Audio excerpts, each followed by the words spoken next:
Bonjour, je m'appelle Élodie Rabé et vous écoutez Hors Texte, le podcast d'actualité de La Voix du Nord. Préparer sa retraite, réduire ses impôts, se constituer un patrimoine, pour beaucoup de Français, investir dans un appartement neuf est le projet d'une vie. Un placement que l'on imagine sûr, souvent recommandé par des professionnels. Mais pour des centaines d'acquéreurs, ce rêve s'est transformé en véritable cauchemar. Aujourd'hui, plus de 1200 logements, dont 800 dans la région, vendus par le promoteur immobilier nordiste Fiducim, n'ont toujours pas été livrés. Certains propriétaires attendent leurs clés depuis plus de 4 ans. En attendant, ils continuent de rembourser chaque mois leur crédit immobilier, sans appartement et parfois sans même savoir s'ils récupéreront un jour leurs biens. Derrière ce fiasco, il y a des économies envolées, des projets de vie suspendus, des entreprises du bâtiment qui ont fait faillite, des dizaines de millions d'euros de dettes et surtout des femmes et des hommes qui voient leur quotidien bouleversé. Pendant plusieurs mois, La Voix du Nord a enquêté sur cette affaire, l'un des plus grands scandales immobiliers qu'ait connu la région ces dernières décennies. On va donc revenir sur ce dossier pour tenter de comprendre comment une entreprise devenue en quelques années une véritable success story a pu laisser derrière elle autant de victimes. On en parle avec l'auteur de cette enquête, Thomas Bourgois, journaliste à la rédaction d'Arras. Bonjour Thomas. Bonjour.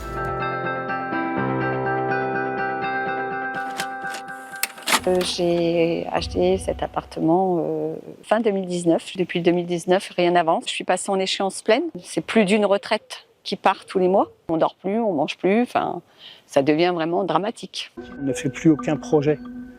On avait des travaux à faire dans notre maison. Là, on a tout arrêté, quoi. Nos enfants aimeraient bien passer aussi à l'acquisition et on ne peut même pas les aider un petit peu. J'ai très envie de pleurer. Très envie de pleurer. Quand je pense au PDG qui était venu, qui nous avait convoqués ici à Arras, il nous avait mis dans l'hôtel en face pour nous dire « Voyez, ça se construit, mais vous allez voir bientôt, ça va grouiller, vous inquiétez pas, les banques nous suivent ». Ça a été que des bobards. Franchement, j'emploie le mot, ce sont des bobards. Alors on vient d'entendre des extraits de témoignages de victimes du promoteur immobilier Fiducim, des phrases très fortes qui résument assez bien l'état d'esprit de toutes les personnes que tu as rencontrées, Thomas, pour ton enquête. Alors avant de parler de Fiducim, j'aimerais qu'on parle d'elles, ces victimes.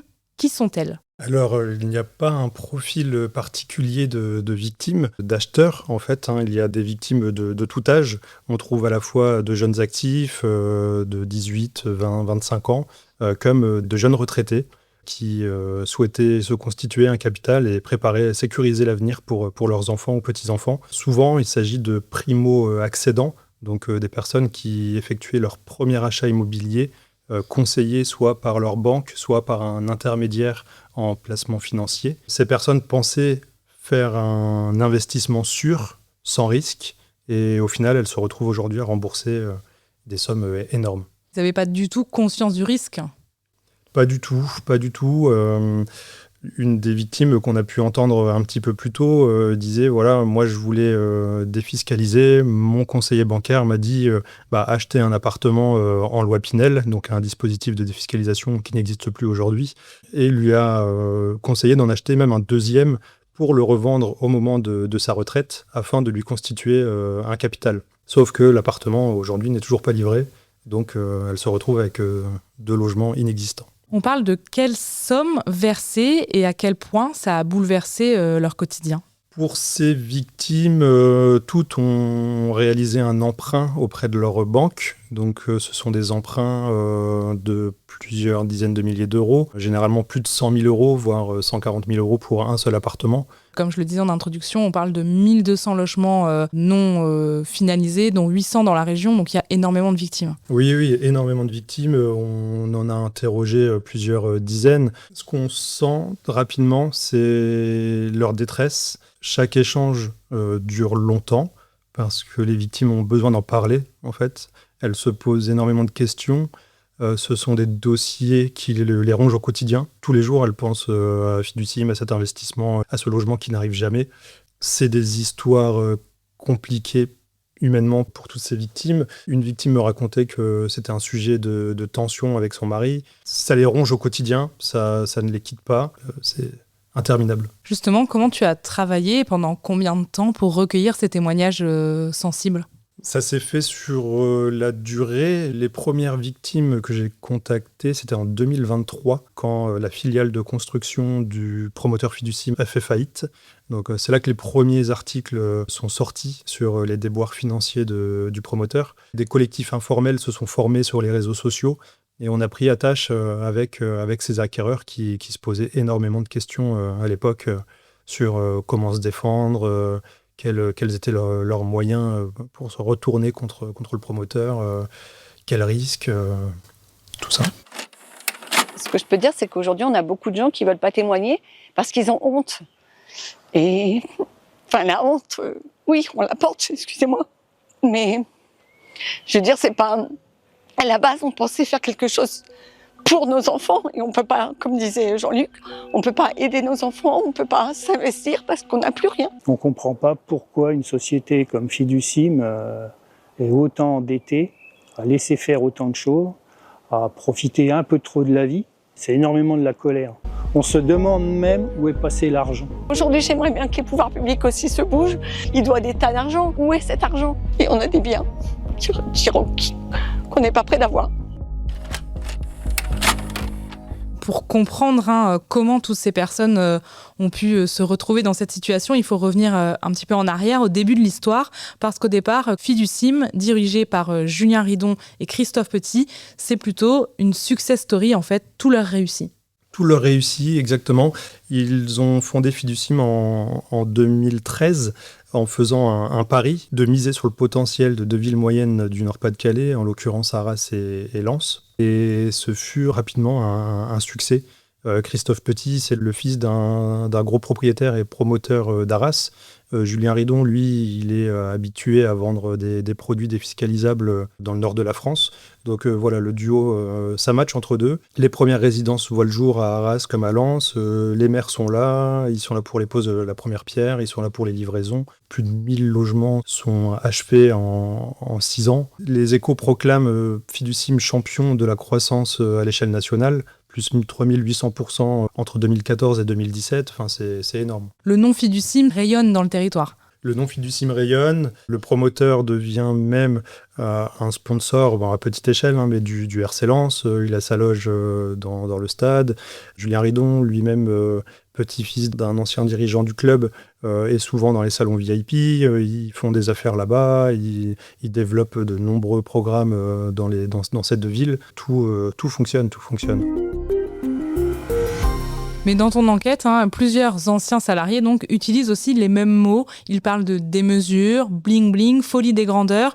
Les projets ne s'arrêtaient plus. On parle de bureaux aux Champs-Élysées, le rachat du club de foot, le FC Versailles, d'hôtels de luxe, d'une envie de créer une compagnie aérienne Air Bora Bora. Est-ce que le succès leur est monté à la tête ? C'est ce qu'explique la plupart des salariés et anciens partenaires de Fiducim, c'est qu'à partir du moment où Fiducim a grandi et avait ce succès fulgurant dans le Nord-Pas-de-Calais, les deux dirigeants ont décidé de voir plus grand. L'un des dirigeants amateurs de belles cylindrées roulait en Ferrari, l'autre roulait en Porsche. Ils ont commencé à développer des programmes dans la région parisienne, dans des destinations exotiques, en Polynésie française, à l'île Maurice. Ils ont acheté un terrain à Miami. Les ambitions, plus rien ne les arrêtait. Et c'est là que les ennuis ont commencé. En 2020, en plein Covid, les deux dirigeants ont décidé de reprendre une société de construction, très fort jusqu'à maintenant dans la promotion. Ils ont décidé de construire eux-mêmes les logements, d'assurer le gros œuvre et puis de sous-traiter le reste à d'autres entreprises pour gérer les projets de A à Z, des esquisses jusqu'à la livraison des logements. Sauf que plusieurs cadres nous disent on ne s'improvise pas constructeur et les chantiers étaient très mal gérés. En plus, avec la crise du Covid, la crise des coûts des matériaux, etc. Enfin, il y a eu tout un ensemble de causes qui font que ces chantiers étaient mal gérés, les sous-traitants ne venaient plus car ils n'étaient plus payés. C'était le début de l'explosion pour Fiducim. Cette filiale a fini par être déclarée en faillite tout début 2023. On le disait en introduction, au-delà des acquéreurs qui sont aussi des victimes, il y a des sociétés tout entières qui ont dû fermer suite à la chute de Fiducim. Il y a beaucoup, en effet, beaucoup d'entreprises et de sous-traitants qui ont été entraînés dans la chute de cette filiale de construction. On a notamment le cas d'un carreleur qui a dilapidé l'héritage de son père pour continuer à payer les salariés qu'il employait. Voilà, lui avait commencé avec Fiducim, il nous racontait que tout se passait bien. Au début, il a carrelé des logements à Lens, à Arras, il a multiplié les projets jusqu'à recruter. Donc après, on lui a confié de plus en plus de programmes, mais les paiements se sont arrêtés. Il a fini par mettre la clé sous la porte, évidemment, comme son passif était trop important. Il dit qu'il a tout perdu. De colère, il est allé détruire le travail qu'il avait effectué dans un chantier d'Amiens, ce qui lui a valu une condamnation, une peine de prison avec sursis. Aujourd'hui, il ne veut plus parler de cet épisode, il a tourné la page, mais ça reste un traumatisme. Ça, c'est du côté de la construction, donc on se rend bien compte que après Covid, ça va très mal, et pourtant, les ventes pour le côté promoteur immobilier continuent. Pendant ce temps-là, Fiducim continue de développer de nouveaux programmes et de les commercialiser. On a plusieurs acheteurs, en effet, qui ont acheté des logements au cours de l'année 2022, des logements qui ne sont toujours pas livrés, évidemment. Plusieurs acheteurs, effectivement, ont continué d'acheter en 2021-2022, alors que la filiale de construction connaissait de graves difficultés financières. Ce sont deux entreprises différentes. Il y a l'entreprise de promotion d'un côté, l'entreprise de construction de l'autre. Donc l'un n'empêchait pas l'autre. Fiducim pouvait effectivement continuer à commercialiser. Mais beaucoup d'acquéreurs se posent la question, se disent pourquoi l'ont-ils fait ? Et si on avait su avant, on n'aurait pas investi. Justement, les acquéreurs, à ce moment-là, qu'est-ce qu'ils savent ? Est-ce qu'on les informe de tout ça ou pas du tout ? Pas du tout. Personne n'est au courant. Les premières alertes tombent au moment de la faillite de la filiale de construction, donc en 2023. Et encore, même après cette faillite, les dirigeants de Fiducim continuent à envoyer des courriers à tous ces acquéreurs pour leur dire que, rassurez-vous, on subit des retards de livraison en raison du Covid, de la crise du coût des matériaux. Julien Ridon, l'un des dirigeants, convoque même des réunions pour chaque chantier fin 2023. Lors desquels il dit, voilà, regardez, les chantiers progressent, d'ici quelques semaines, ça va grouiller d'ouvriers, tout va avancer à vitesse grand V, vous allez être livrés, rassurez-vous, tout ira bien. Évidemment, dans le cadre de ton enquête, tu as aussi voulu confronter les dirigeants, Julien Ridon et Christophe Petit, à cette situation et à toutes les questions qui se posent aujourd'hui. Comment ça s'est passé et qu'est-ce qu'ils répondent ? On a essayé de les confronter. On est souvent en contact avec Julien Ridon depuis un petit moment, parce que c'est, comme on le disait au début, c'est un promoteur qui était très actif sur la Rajoie et dans le Lensois. Donc on l'avait au téléphone régulièrement pour présenter des programmes immobiliers qui étaient lancés. Il est toujours discret, il répond rarement au téléphone, sauf généralement la veille de la publication de nos articles, où on dit voilà, demain on doit envoyer l'article. C'est maintenant ou jamais pour avoir votre réaction. Et donc là, dans ces cas-là, il nous rappelle et il nous livre ses explications. Généralement, il ne dit pas que tout va bien, mais il dit que la situation est sous contrôle. Donc lui dit qu'il se démène pour redresser la barre, qu'en effet, Fiducim a un passif, mais que chaque programme a sa propre société, car c'est un peu technique, mais en fait, chaque programme immobilier appartient à une filiale de Fiducim. Donc, même si ces filiales sont défaillantes, lui dit que Fiducim, par contre, se porte plutôt bien. Mais on l'a confronté à pas mal d'éléments qu'on avait pu recueillir. Le fait que Fiducim ne payait plus ses loyers de ses bureaux à Lille ou à Paris, que Fiducim ne payait plus l'URSSAF, a une dette énorme aussi auprès du Trésor public, des millions d'euros également impayés auprès des prestataires. Donc Julien Ridon nous répond qu'en face, il y a un actif, des biens immobiliers, des programmes qui pourront encore être lancés. Donc lui estime que la situation n'est pas désespérée. Et Christophe Petit ? Christophe Petit, il est aux abonnés absents, il a quitté le groupe en 2023. On a essayé de le joindre plusieurs fois, il n'a pas répondu. Il a fini par nous envoyer un SMS pour dire qu'il ne souhaitait pas s'exprimer, sachant qu'il a quitté Fiducim 3 ans plus tôt, donc il n'est plus au courant de la situation financière. Mais on l'a tout de même questionné sur les 10 premières années de fonctionnement, sachant qu'il était aux manettes. Lui attribue tous les soucis financiers du promoteur aux crises successives. Il dit que seuls les promoteurs qui avaient les reins solides ont pu s'en sortir et que Fiducim, malheureusement, en a fait les frais. Est-ce qu'on peut dire qu'il se dégage de toute responsabilité par rapport aux situations des acquéreurs ou des entreprises dont on a parlé tout à l'heure ? En tout cas, oui, il ne dit pas que c'était volontaire, ni que c'est dû à un train de vie luxueux ou à des dépenses inconsidérées. Alors, est-ce que c'est un déni, comme le disent certains acquéreurs, ou est-ce qu'ils pensent vraiment avoir les moyens de redresser la barre ? C'est difficile à dire.